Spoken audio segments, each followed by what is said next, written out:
ये जमीन है वो सबसे उपयुक्त है, क्योंकि यहीं अगर हम तालाब बनाएं तो कई वर्षों तक ये पानी सोखती नहीं है जमीन। तो वहीं पर उन्होंने तालाब बनाने का सोचा और बहुत भव्य तालाब बनाया। लगभग 500 वर्षों तक इस तालाब से यहाँ के आसपास के जितने भी गांव हैं 50 गांव पानी पीते थे, गाड़ों से, ट्रैक्टरों से या किसी से भी। 50 गांव का जल स्रोत मुख्य यही था, बाप ही था। बाप ही था। एक बात मैं आपको पूछूंगा, यहाँ का जल स्रोत मीठा था या कुछ अलग था? यहाँ का जल स्रोत पूर्णतः मीठा था और कभी भी ये तालाब खाली नहीं होता था। अगर 10 या 20 या 25 साल में एक बार। नमस्कार, आज मैं फलोदी जिले में बाप गांव में पहुंचा हूं। वैसे बाप अभी वर्तमान में गांव नहीं है, यह एक तहसील है। फलोदी एक सीमावर्ती जिला है जो पाकिस्तान से सीमा लगती है और हमारे साथ गणमान्य लोग बैठे हैं। आंसू पहले हम बाप गांव के बारे में बात करेंगे और जानकारी लेकर आपके साथ शेयर करने का प्रयास करेंगे। आप लोग का नाम साहब? मेरा नाम रेवंतलाल पालीवाल है। अच्छा, रेवंत राम जी पालीवाल। रेवंती लाल पालीवाल। अच्छा अच्छा। हाँ। आप रो? अमरचंद पालीवाल। आप रो साहब? मेरा तोलाराम पालीवाल है। मैं एक शिक्षक हूँ राजकीय उच्च माध्यमिक विद्यालय बाप में और यहीं पे पोस्टिंग है मेरी। अच्छा, आप रो साहब? मैं हरिचंद पालीवाल हूँ। अच्छा, अब आप बताओ कि ये बाप गांव है जो फलोदी जिले में आता है, ये बाप गांव का नाम कैसे पड़ा? ये बाप गांव का नाम पहले बुजुर्ग आए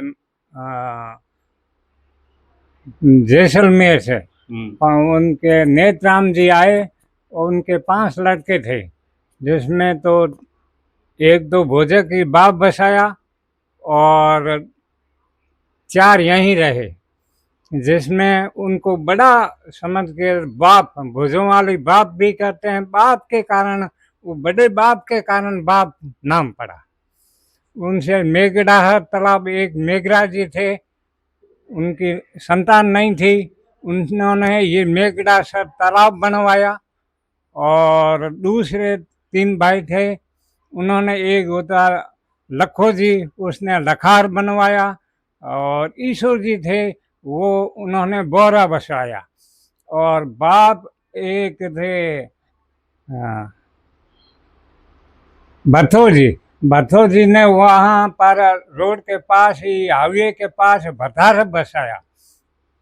ये चारों भाइयों के में तो 2 एक की संतान नहीं थी। जब तालाब बना दिया, और बहुत पुराना तालाब उन्होंने बनाया, जो को हमारे उन्हीं के वंशज के हम हैं। अच्छा, अब बाप गांव भी बसा, बाप गांव बसाने में किस जाति का सहयोग रहा था? बाप गांव बसाने में पहले से वहाँ से पराशर गोत्र के पुनद परिवार यहाँ आके बसाया और तालाब वगैरह खोदाए। पहले तालाब ये पुंदों का बनाया हुआ गांव बसाया। सड़ी रूप गांव ये पुनद थे। वहाँ से जैसलमेर से उनके साथ 5 जातियाँ आई थी, वो पवार। अच्छा, चलो ठीक है।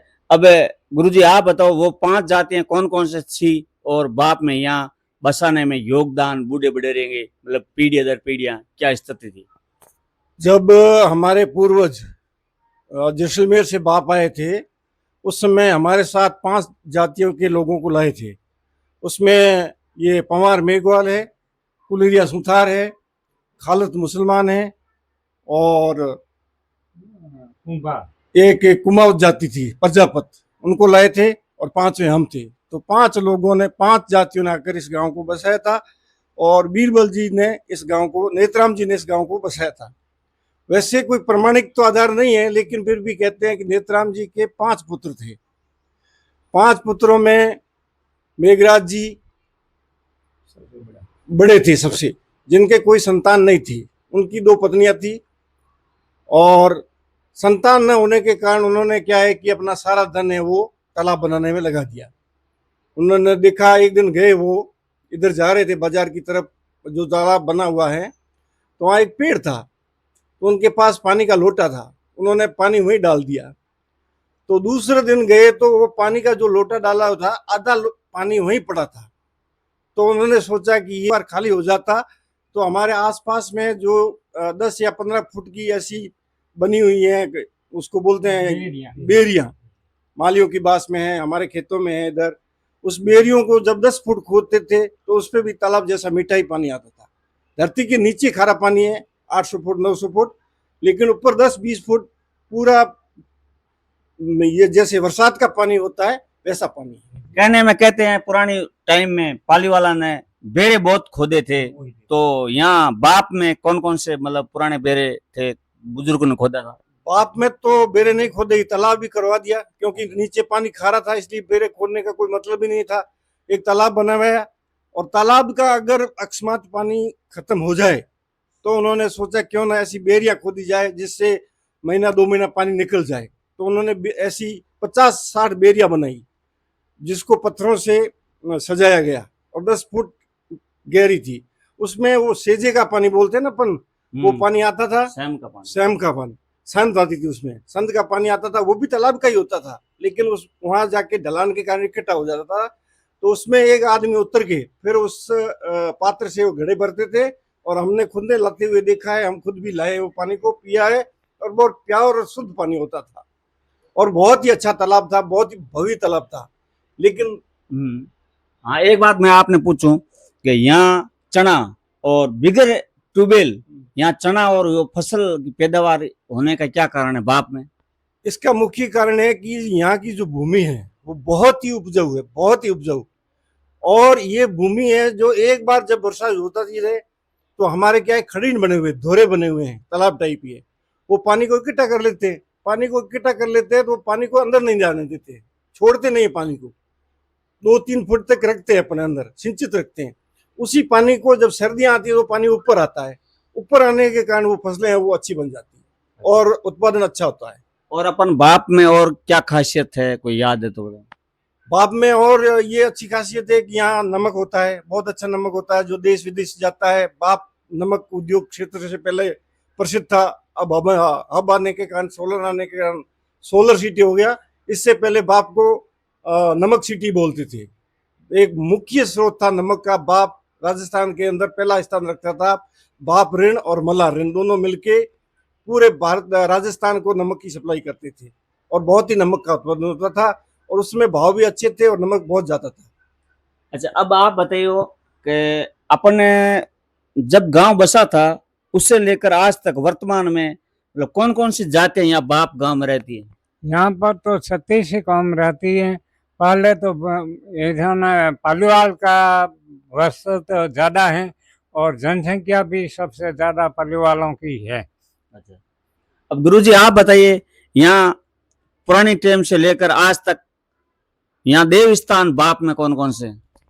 यहाँ सबसे पहले तो भैरू जी का मंदिर है, और उससे पहले मेघराज जी है, उन्होंने तालाब बनवाया था। जो तो तालाब कुछ बाकी रह गया था, उस समय उनकी मृत्यु हो गई थी, तो दोनों पत्नियों ने कहा कि मैं आपके साथ, हम भी सत्य होंगे। तो उन्होंने कहा भी सत्य होना, एक अभी हो जाओ, एक ये जब तालाब पूरा बन जाए तो अपने आप पीछे हो जाना। तो जब मेघराज जी का देवलोकन हो गया तो पीछे वाली जो पत्नी थी लाछा, उनका नाम लाछा था, उन्होंने 6 महीने ठहर के पूरे तालाब का निर्माण करवाया। निर्माण होने के बाद में उन्होंने सूर्य देव से आह्वान किया कि हे भगवान, अगर मैं सत्य तो है मेरे अंदर, और मेरे पति ने प्रजा के लिए, गांव के लिए अगर अच्छा काम किया है तो मुझे अग्नि प्रदान करें, ताकि मैं मेरे पति के पीछे सत्य हो सकूं। तो अपने आप अग्नि प्रकट हुई, और तालाब के आगोर में वही सत्य हो गई।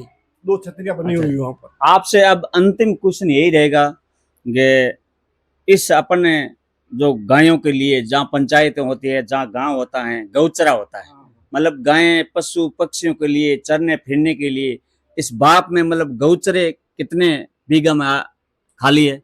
गौचरे तो अब कुछ भी खाली नहीं था, लगभग 700-800 बीघा जमीन थी गौचरे की, जो ये इधर से रेलवे लाइन निकल गई है और लोगों ने कब्जे कर लिए है। कब्जे मतलब उसने पट्टा बना लिया या ऐसे ही कब्जा कर रखा है? वैसे ही कब्जा कर रखा है, पट्टा किसी का नहीं है। अच्छा, और इधर है भोजो की बाप, गांव से आधा किलोमीटर दूर है, इधर भी है 25 बीघा जमीन है, वो गौचरे की है, लेकिन वहां भी लोगों ने अभी अतिक्रमण कर रखा है और मकान बना रखे हैं।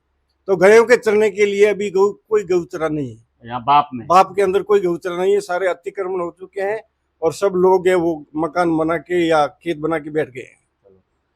मित्रों, इस वीडियो को आगे से आगे शेयर करना। ये हमारे साथ गुरुजी और गणमान्य लोग बैठे हैं जो बाप गांव फलोदी जिले में आता है, उसके बारे में बहुत ही अच्छी बात बताई है। नमस्कार, धन्यवाद, जय राजस्थान।